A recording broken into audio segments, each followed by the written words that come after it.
Ya, Assalamualaikum warahmatullahi wabarakatuh. Selamat pagi, selamat tahun baru 2022.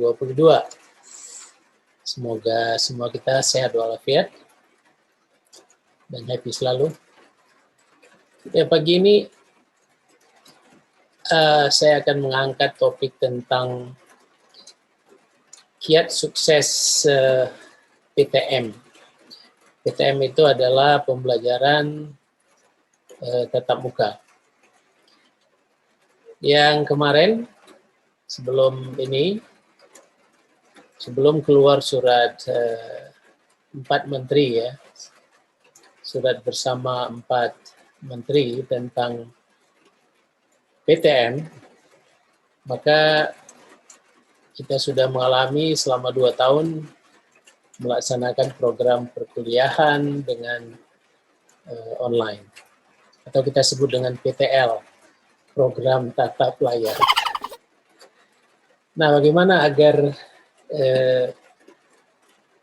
adaptasi kembali dari program tatap layar ke pembelajaran tatap layar ke pembelajaran tatap muka, kita akan bahas dalam video kita kali ini.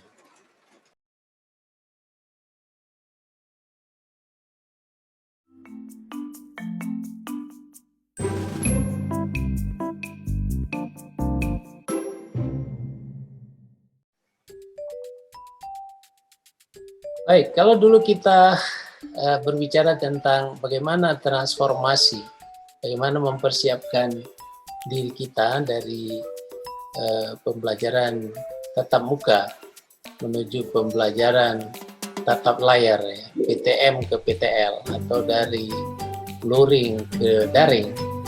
Sekarang ini dengan keluarnya surat keputusan bersama 4 menteri, Menteri Pendidikan, Menteri Agama, Menteri Kesehatan, dan Menteri Dalam Negeri pada 30 Maret 2021 yang lalu, maka kita akan perlu mempersiapkan diri kembali ke PTM, artinya pembelajaran tatap muka. Ya, kita semua dosen, mahasiswa sudah memetik pelajaran yang sangat berharga dari PTL, dari kuliah daring. Ya, kita semua yang bisa memahami dan memaknai apa plus minus dari PTL. Tapi bagaimanapun PTM adalah, atau katakanlah hybrid atau blended learning, karena SKB bersama itu juga memungkinkan blended, ya. Atau jangan-jangan kalau virus ini tidak terkendali, ya, karena ulah daripada ya kita juga, maka kembali lagi nanti kepada PTL atau pembelajaran tidak langsung. Tentu kita tidak inginkan itu terjadi, karena itu apa kiat sukses, ya,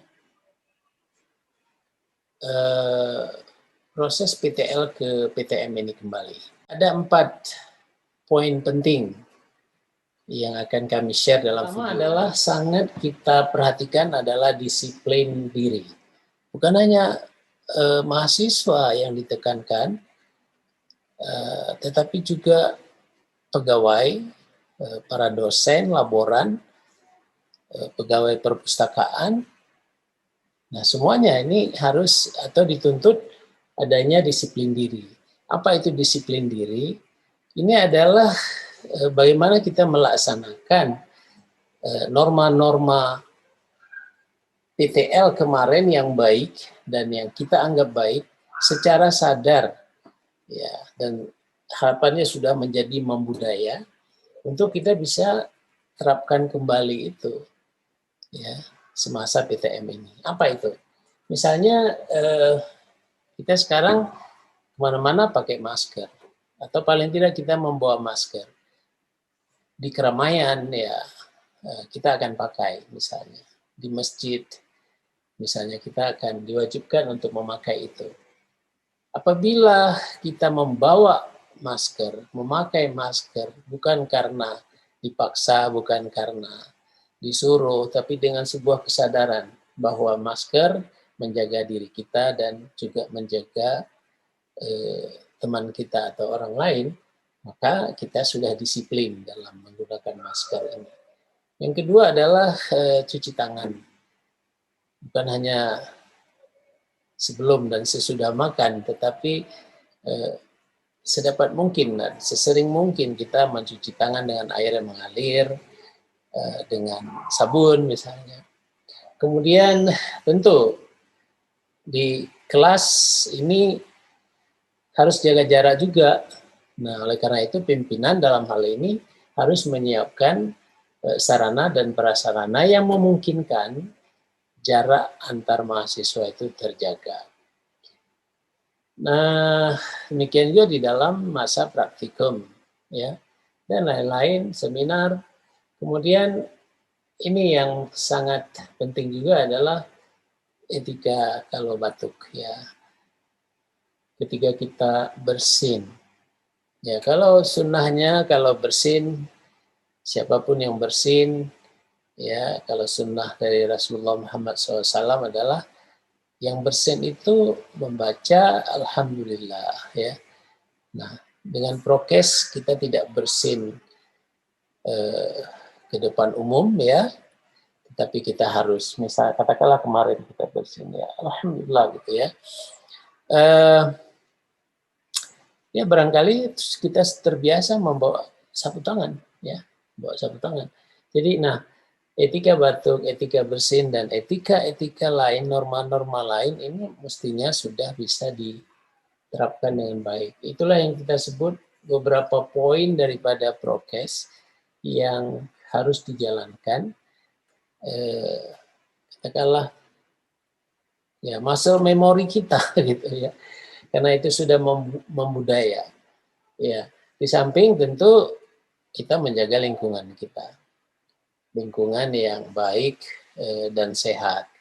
Kalau kita di kantor, kita di laboratorium, tentu kita menjaga prosedur katakanlah 5S. Ya, tentang 5S barangkali bisa dilihat video kami juga tentang 5S pada video yang lain. Nah, yang kedua adalah vaksinasi. Jadi yang belum vaksin segera ya 2 kali vaksinasi kalau menggunakan Sinovac, dan juga tentu booster. Booster ini penting. Kemudian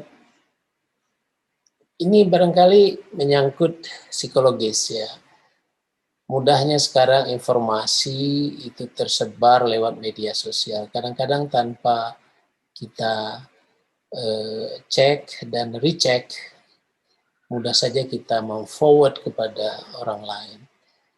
Ya, sehingga dalam waktu yang relatif singkat informasi itu tersebar. Nah, padahal informasi tersebut belum tentu benar. Informasi tersebut hoax ya. Jadi ini saya kira kita juga harus disiplin ya untuk cek kembali tentang penyebaran informasi ini. Tentu yang positif itu sangat baik.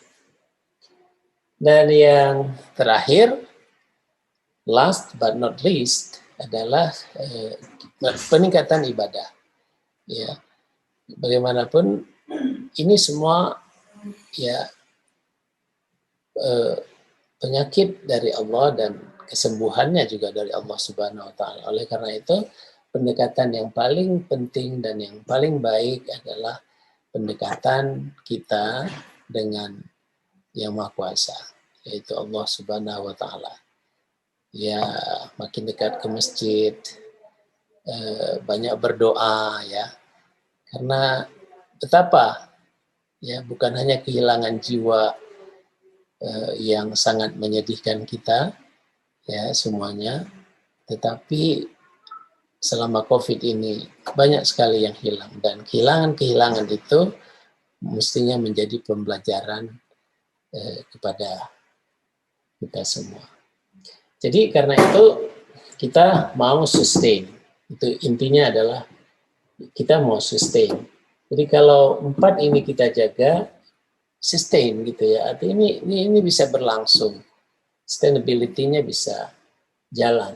Tapi kalau tidak, maka ya kembali lagi ke WFH. Kita harus bekerja dari rumah. Work from home artinya pembelajaran tatap layar ini akan kembali kita lakukan.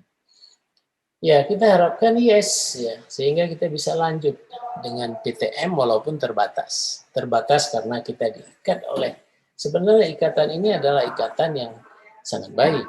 Karena hidup ini memang harus diikat dengan aturan-aturan, disiplin, norma, dan budaya yang baik lainnya. Nah, saya kira inilah sharing saya.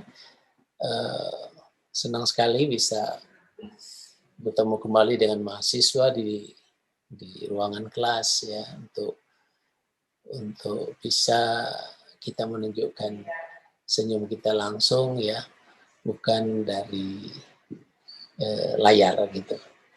Nah, banyak hal tentu, terutama masalah riset yang kita bisa sharing bersama di dalam kelompok-kelompok penelitian yang sudah kita bentuk. Tetap semangat, sampai jumpa di kampus. Assalamualaikum warahmatullahi wabarakatuh.